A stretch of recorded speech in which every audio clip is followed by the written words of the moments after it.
Hi guys, welcome back to Vedic Astrology. Today we are going to be talking about the September month reading, and this is going to be a very interesting month. Difficult month as well, because we are going to be facing two eclipses, which is the lunar eclipse coming on around 7th of September, and then around 21st, 22nd of September we will find the solar eclipse coming as well. Now the lunar eclipse will be falling when moon comes in conjunction with Rahu in the sign of Aquarius, while the solar eclipse will come in place when moon will be conjunct with sun in the sign of Virgo around 21st of September. And both of these eclipses will be extremely crucial because they are going to be defining the way we are going to be approaching things. The lunar eclipse is going to be eclipsing our thought process, our decision making, our belief system, because Rahu is going to cast that shadow in your decision making as well. And depending on where this eclipse is happening in your chart, you will be affected accordingly. Whilst solar eclipse is going to be happening again with the conjunction of moon with sun, when moon is going to essentially eclipse over the sun, he is going to be falling right between the earth and the sun. But again, you will have to understand that this is going to be a partial solar eclipse, which is going to be happening in different parts of the world. Depending on what part of the world you are going to be watching this video from, you will have a respective impact as well as based on your zodiac signs. So without further ado, what we are going to do now, we are going to look into some of the important dates that are going to be coming into picture in terms of transit and understand what's going to be meaning it for us.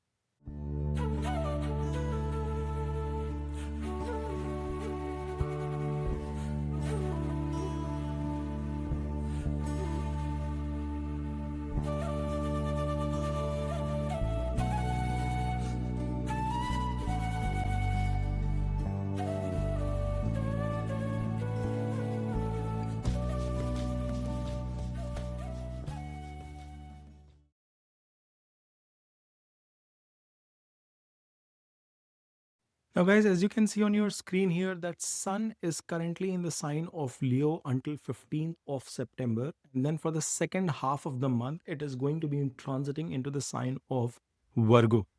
Now, Sun has been in its own Leo sign, but imagine it has been in difficult situation with its conjunction, with its collaboration with Ketu in the same house so far.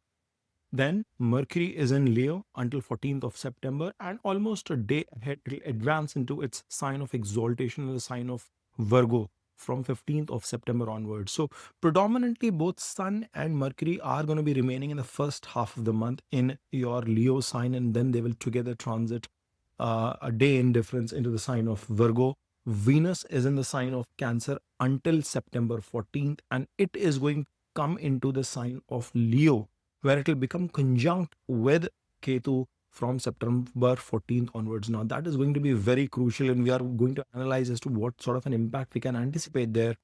Mars is in the sign of Virgo. It is there until September 12th, and from 13th onwards, it is going to be moving into the sign of Libra. Jupiter continues its presence in the sign of Gemini itself in Chatra. So that is a good bit that is happening there. And it is going to be in the sign of Gemini for the month of September. Remember, October is the time when it is going to be moving into its sign of exaltation. Saturn is continuing in its motion of retrogression, and it is in Pisces in Uttara Nakshatra. And the most important thing, guys, you have to understand here is that Saturn will be coming into deepest retrogression because it will be bang opposite to Sun as well from the second half of the month. So it will be getting into its deepest retrogression during the month of September, and that is where its impact becomes extremely crucial for all of us. Lots of things happening. Saturn getting into deep retrogression, two eclipses as I was addressing before, and then Rahu is in Purva Chatra of Jupiter itself in the sign of Aquarius, while it is coming out, in degrees. So it is coming out of its Bal Avastha. It is going to get a lot more strength in its itself. But the lunar eclipse is where it is going to cast its magic, and you have to be very sharp, shrewd in terms of understanding what sort of a impact it will have for you. And then Ketu, of course, is sitting in Pur Falguni nakshatra itself of Leo of Venus, which is where he will be becoming conjunct with Venus. So, guys, without further ado, we will now deep dive into your monthly reading and understand that what these transits are going to be impacting and how they are going to be impacting you for the course of the month. All right. So, Aries, as you guys can see on your screen here, you have Jupiter in your third house. You have, a cloud of planets which are placed in your fourth, fifth, and sixth. And we'll discuss about that as to how that shift is happening in the first half and the second half of the month. And then, Saturn in your 12th house while lunar eclipse is happening along with Rahu in your 11th house. This is very important for you guys to understand as to how the lunar eclipse is going to impact. So we'll start with that discussion and then go towards the left side of your chart. See, the Cancer sign or the moon rulership is for your fourth house, which is your emotions, your mother, your property, your asset. And this is, this planet is coming into the house of gain. So one would say that there is a possibility of growth, sudden growth, impact coming into your life in and around that period. And you could see that there could be either a positivity, happiness in general, or sadness increase in terms of emotions. Your asset value increasing, you get a close on a good deal on something. But the problem is that the eclipse is coming into picture along with Rahu. And when that eclipse is going to come into picture, it is in your 5-11 axis. There could be some impact in how that emotion can translate for you. Say, for example, you anticipated a certain value, but that doesn't result in you actually meeting that number or that goal. Your emotions will not be on the happier side, but to the sad side. And what I'm trying to say here is that the possibility of you getting hurt, the possibility, because it's the eighth movement. Yes, it is into the house of gains, but you see, 11th house is sixth to sixth as well. It is like deeper problems too. Desires lead into deeper problems as well. So the eclipse happening in the 11th house, whilst it is not one of the worst, it is still a challenging eclipse that you might face. So overall, the solar and lunar eclipse that is happening in the month of September, it is causing a lot of emotional, mental, and work related strain for people. But in your case, Aries, it's happening into the 11th house, which is probably less challenging, less disappointing when compared to any other zodiac. So you are positive on that bit. This could also be a period. And keep the dates around, while it is on 7th of September, keep the dates around 6th to 10th or 5th to 10th in mind, where you will see a deeper impact of it. This will be a period where your mother's health could be under certain challenge. You might have to put in some sort of a proactive expense in terms of meeting those problems. So anticipate that coming into picture, and also any kind of initiatives in respect to your property changes, or say upgrading a furniture, installing something new, signing up a new deal, try and push those new initiatives away from these dates is what I'm trying to call out. If it is possible to push away all the way beyond September, I will highly recommend you. If I were in your shoes, I would call that out for you folks as well. Now, Rahu isn't trying to Jupiter, and in the seventh house, you will have Mars in the second half onwards as well. So it is going to make things a lot more turbulent from a seventh affairs perspective. But the good part is you are motivated to work hard, you are driven towards your desires and goals. It's only a certain period which I'm asking you to reflect upon and refrain in terms of pursuing your greed or gluttony for that matter. But at least Rahu is doing pretty well from a degree perspective as well. It has moved into deeper degrees. So that aggression, that ambition of yours through that Rahu is only going to increase. Please remember that while Jupiter is in a Maran Karaka position in the third house, he still will be able to bring some positive aspect towards Rahu and keeping your thought process in check as well. So be driven by your principles, values. It is going to be the determining factor, nothing else. Any advice from your mentors, guides, professors, teachers will also be extremely valuable. So listen to what people above are telling you and try and heed to that instead of just be driven by your own ambitions. Now, Saturn, your 10th and 11th lord sitting in retrogression in the 12th. So it has come to the 12th house. Difficulties are going to increase. I had mentioned earlier that when the retrogression of Saturn started, that it will bring the possibility of some gains, though rework will be required through international collaboration, from foreign projects, for travel from your current place of residence. All those activities is going to result in some sort of gains for you. But at the same time, remember the rework of a strong, malefic planet like Saturn in retrogression increases when it is getting into its deepest retrogression, and he will get into its deepest retrogression from second half of September onwards, all the way till October late. So this is going to be the period which could bring in a lot of effort, and this is happening in the 12th house. It could be physical effort, it could be brain, it could be your money that could require reinvestment, re negotiations, revisiting of activities, multiple times traveling to close the same deal, confusion coming into picture, your project not reaching into conclusion, you not getting onboarded onto project. So multiple approaches on that front. So you understand how that buildup is going to come into picture. Saturn is in the 12th, retrograded. It is making you push for the gains, but it is going to derive that third energy a lot from the 10th house ownership standpoint. So it's not an easy one. Now, as I was saying, that in the first half of the month, you will have your second lord and your seventh lord Venus placed in the fourth house itself. The fourth house placement of Venus is a good one, and he will also be giving an aspect to your 10th house. So he will be bringing in that right, cool peace of mind, maybe the support from your family members, support from your spouse in your life, or you working towards their direction will give you mental peace. So that is going to be there. But at the same time, whatever you have to do, even on the personal front, will require multiple efforts. Like, don't expect to just hand over a bouquet of flowers to your wife and not making with the effort of chocolates and whatnot you need to do in the second iterations to keep her happy. It's not going to be a one day activity. I'm trying to put it in a light note here, but the point I'm trying to make is everything, be it your work, your career, your business, your relationships, they will require a repetitive action from you.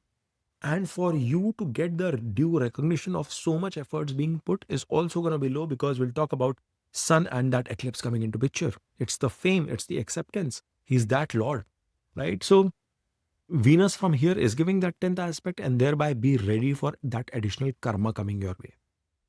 During this period, Sun, your fifth lord, is in conjunction with Ketu in the fifth house itself, along with Mercury, which is the sixth lord, 12 places away from itself. Yes, he is the third lord as well. So again, you will be motivated to take actions, you will be motivated to work, you will be motivated to work for your fame and recognition, but the outcome of that will be diminished. One, problems will come because Mercury is 12th, is the sixth lord, which is creating obstacles. And then to make matters worse, Ketu is again kind of hiding or eclipsing the shine of your fifth lord as well. So your creative ideas might also not even pan out in the way they would have otherwise worked in past. So you will sense those challenges on a day by day basis. Your eighth lord is forming Vipreet Raj Yoga in the first half of the month, sitting in your sixth house itself, which is Mars. So even though that will be happening, there will be this energy in you to keep fighting. You will try and maintain, at least in the first 12, 13 days of the month, you will try and maintain good discipline, good aggression. You will be answering to those challenges pretty aggressively. But at the same time, you know, this Mars will be giving an aspect to your ninth house. Yes, Jupiter is giving an aspect, but so is Ketu now along with Mars. So please be watchful of your words, of your interaction, of your aggression with your bosses, superiors, father, your teacher, mentor, guide, whatever, right? Your customers, if you're in a business space. So be watchful in that front, because that can get tricky for you. Then this Mars will be giving an aspect to your Lagna as well as to the eighth house, to your first house and your 12th house. Sorry. So that means that, the choice of words, the aggression rightly channelized is going to be very important, or else it could backfire as well, because it could create additional enemies for you. Saturn is sitting retrograded there. Yes, Mars will give you the ability to fight them, but things will change once Mars moves out of your sixth house to the seventh in the second half of the month. Once that happens, then Mars is going to be the seventh, which means now he is the eighth lord in the seventh, and your Lagna lord also in the seventh. So you will be very much motivated towards addressing concerns of your partnerships, of your spouse, of your collaborations that you are making at the work fronts, people in the market in general. But at the same time, there will be unexpected problems that will also be surrounding you during this phase, and that will be not easy to deal with. Why? Because sixth house will have its own issues of the eclipse. But before we go there, what you will observe here is that Mars will be giving an aspect to your 10th house, your first house, and your second. So please be caring, possessive is still okay, but mindful of your choice of words when it comes to you yourself, your spouse, or even your children for that matter. There will be aggression that will be percolating from your side at your work front as well. channelize that aggression in terms of achieving outcomes, because it's an exalted aspect of Mars. So that is a beautiful thing, Aries, that is happening for you from 13th, 14th of September onwards.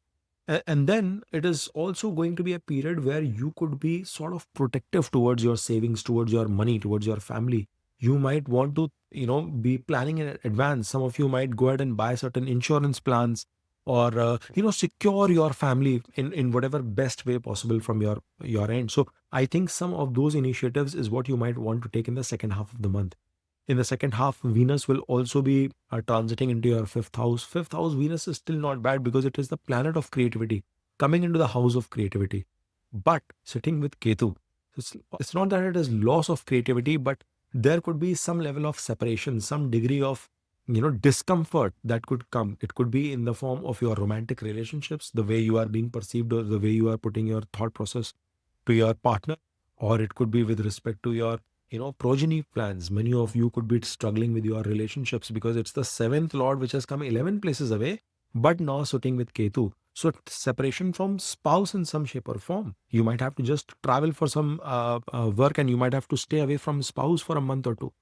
Now, those kind of things are also difficult. Now, they are not absolutely negative, but those kind of frustrating situations, demanding scenarios from a love perspective, from a partner perspective, could come into picture. It could also mean difference of opinion and ideas with your business partners. That kind of a situation might also arise, guys.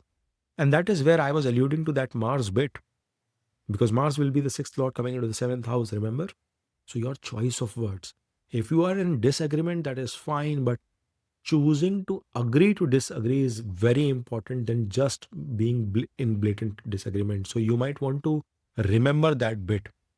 This is also going to be a period when Sun and Mercury will be moving into your sixth house. So, see, your sixth lord will be exalted now. So, your ability or your intent to take up any battle, any problem, any obstacle is very much heightened.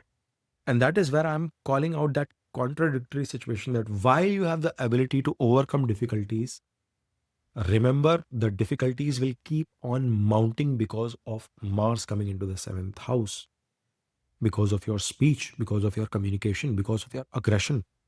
And the problem is that in a normal scenario, you might have still overcome that. But now this is the month of eclipse. So when Sun will get eclipsed, Mercury will not singularly. Mercury is not able to operate singularly or by itself. It's a young planet, it's the prince, so he needs support of some kind. And when Sun is also under the eclipse, that ability to get the desired outcome against your enemies in your job, in your work front, in your loans that you are aspiring for, that you take an aggressive measure in your business, you go for 100 but you are able to secure only 70 in your loans, and that is where the gap hits you, and you realize that now you are in trouble because both of these planets are giving a an aspect to your 12th house as well. Mercury especially giving a debilitated to the 12th, which means your expenses or investments might not even pan out in the right fashion, or there could be some unnecessary obstacles that might arise that you had not anticipated for. So that is the reason, Aries, I've been advising that given this is the month of so many uncertainties, so many issues arising because of the two eclipses, it is in best interest for most of us to let the rhythm go by itself and not do something disruptive, challenging, different, new, unless and until your natal dasha, antardasha is supporting that. All right. I hope you've liked the thought process and fundamentals that I've gone into this analysis for this month's reading. If you have, then please smash on that like button, subscribe to Dev Astrology, and keep watching.